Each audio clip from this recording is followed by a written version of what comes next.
A very good morning to all my listeners. Students, on Friday, we discussed about money, about currency, about the barter system.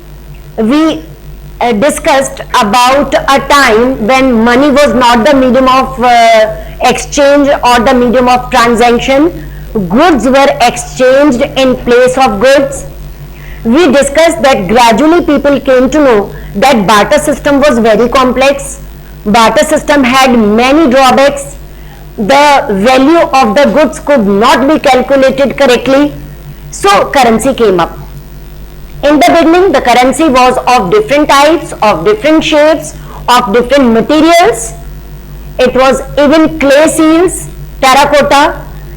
When there was bronze available in plenty, there were bronze seals. When there was gold, gold seals, silver, etc.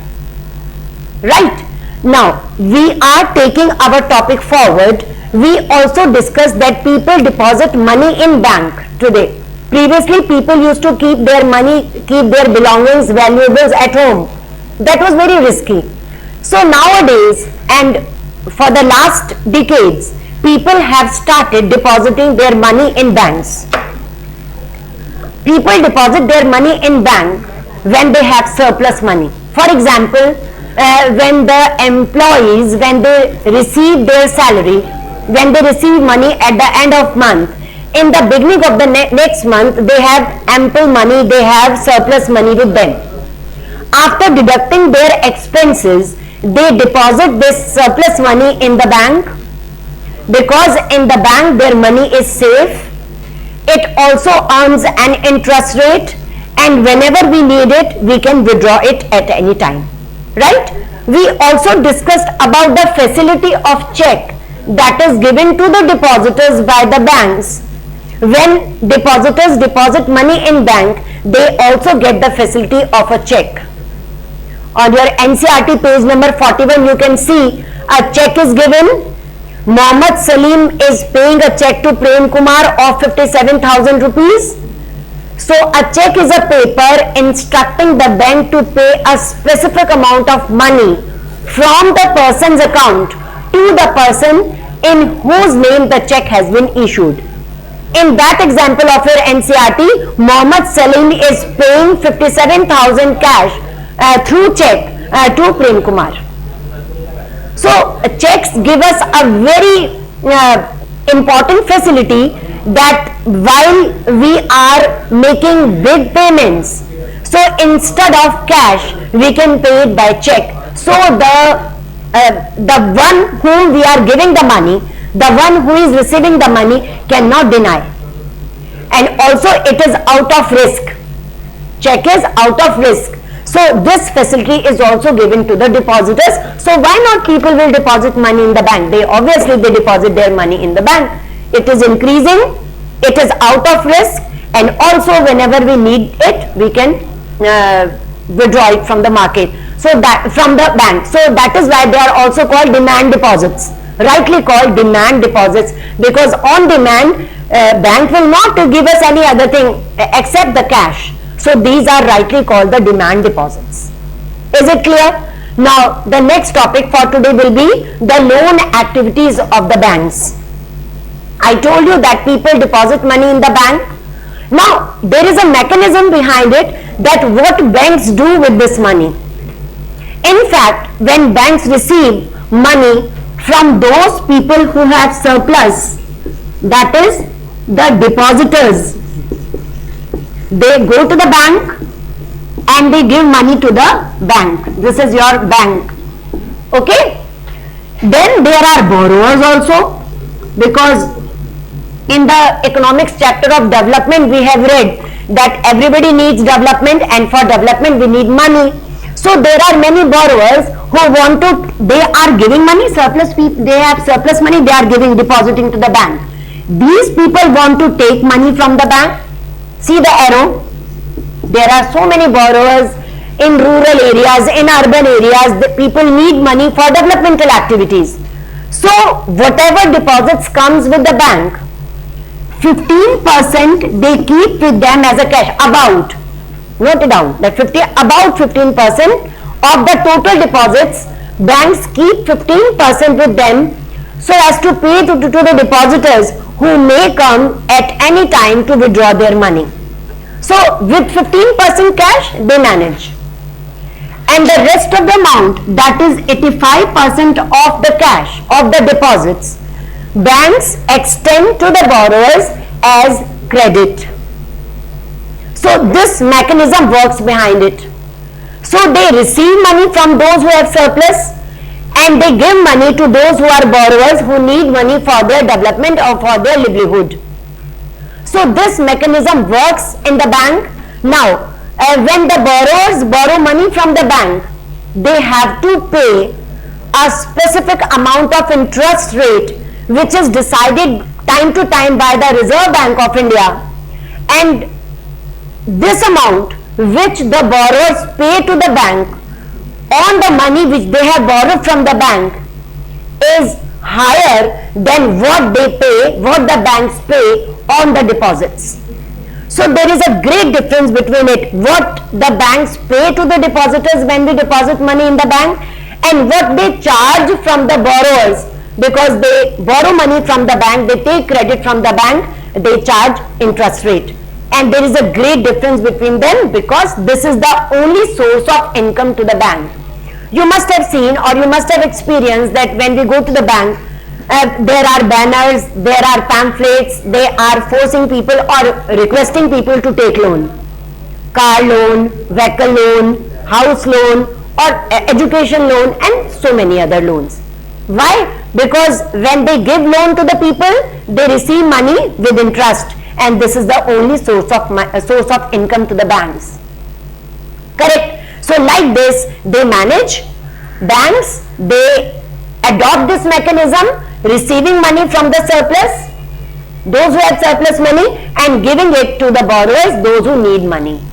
So this mechanism makes it a very important task, a very important economic activity, and the Reserve Bank of India time to time supervises all these functioning, all this mechanism, and they work very properly, they work very smoothly.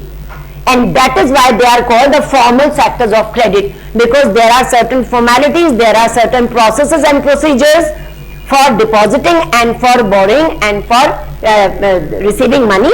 There are certain processes and procedures, and that is why banks and cooperatives comes in the formal sector of credit. So these are the loan activities of the banks. Now we must discuss about credit, because again and again I am using a word credit. So when a borrower takes credit, there can be two different credit situations. At the end of the chapter, we will discuss two sources of credit, formal and informal. It is a long answer. Here I want to give you this example because we are going to study a positive and a negative credit situation in the life of a borrower. So I must tell you a bit about it, because it will be a long topic, last topic coming at the end of the chapter. So here I must tell you that there are mainly two sources of credit working in India or anywhere. One is formal, about which I am telling you again and again. Banks, there is process, there is procedure behind it, and if a person want to borrow money from the banks and cooperatives, they have to go through these processes and procedures, and if they do not complete it, it will be very difficult for them to take loan from the bank, to take credit from the banks. So formal sector. There is one more source of credit, that is informal sector. You must have seen that you borrow money from your friend, or your parents borrow money from the relatives and friends, or in the rural areas there are landlords, talukdars, zamindars. People borrow money from them either for house repairing or for any function in the house, or for treating the people who are ill, who are sick in the family. So they take loan. And many other activities. There are hordes of activities like this that people resist to take credit from the bank, because I told you there are processes and procedures, and banks, remember, do not give credit to the people without seeing that all the processes and procedures, particularly the demand for the collateral, is fulfilled. So there are informal credit sectors also. Privately people give money they decide the interest rate on their own, because in the banks I told you it is decided by the Reserve Bank of India. They are under the Reserve Bank of India. But in the informal sources of credit, there is no organization behind it. We will do detail of this topic at the end of the chapter. Here I have told you, because next topic I am going to tell you about the positive and negative credit situation. See the NCERT pages 41, 42, 43, 44, 45 pages of NCERT. You will get all the examples and you will get all these things which I am telling you. So in the life of a borrower, there can be two credit situations. First is very positive and the other is very negative. And in the positive situation, students, the person who is borrowing money keeps in mind the risk factor. This point you must note down. Risk factor. What risk? Risk in the case if I am not able to pay the amount back, then what will happen? So I should have something with me, that if I am unable to pay back the amount which I have borrowed from the person, from any person or from bank or anywhere, I have to give it up by any means. So in the positive situation of credit, the person who have borrowed money or who have accepted any order keeps in mind the risk factor. And in the negative situation of credit, a person do not keep in mind the risk factor and take money without thinking anything, and it pushes him or her in a very bad situation, in a very painful situation. Correct? So first of all, we will do the positive one. So good things should be done, should be given priority. So we will do positive first of all. Mohammed Salim is a shoe manufacturer. It is a festive season. Example, this is an example. It is a festive season and Mohammed Salim receives an order from a trader that you have to manufacture 3,000 pair of shoes in a month's time, because it is a festive season and they need new shoes. Mohammed Salim accepts the order, but he also keeps in mind the risk factor that 3,000 pair of shoes is quite a big order. He has to complete it in time, otherwise the order could be cancelled and he could be thrown into a very painful situation. So to complete the work, he needed more workers, he needed for pasting, stitching, etc. He needed more workers and also needed money. So see how he plans everything to complete the order in time as well as to earn good profit. What he does, he asks the trader to give the amount of 1,000 pair of shoes in advance, so that he has surplus money to pay to the workers, because they will be needing money every day. Correct? Then second step, he asks the leather supplier to supply leather now and payment will be done later. He is not spending anything from his pocket. Okay? So leather supplier to the big manufacturers, they supply the raw material and the money is taken later. So he asks the leather supplier to supply leather now and money will be given later. And within a month's time, before time, Mohammed Salim is able to complete the order. Trader is very happy. He pays Mohammed Salim the remaining amount, the amount of 2,000 pair of shoes. Mohammed Salim earns good profit. He is very happy. He pays off to the leather supplier and earns good profit, and he is better off. Better, O-double-F off. He is in a better off situation, and obviously he is waiting for another order. In this situation, you have seen that Mohammed Salim has kept the risk factor in his mind, and by keeping the risk factor, he is not spending even a penny from his pocket. Everything is managed from outside. Leather supplier, money will be given later. The advance money of 1,000 pair of shoes taken in advance, and then doing everything very well, and finally earning money, paying off to the leather supplier and waiting for the next order, and he is better off. Understand? So students, this is a positive situation of credit. The borrower is in a very good position and the borrower in a better off position. Correct? Now come to the negative situation of credit. In your NCERT, Swapna's example is given.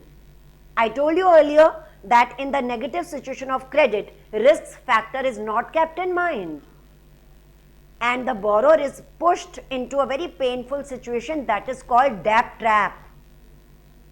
What happens? I will give you an example. Take an example from NCERT, Swapna.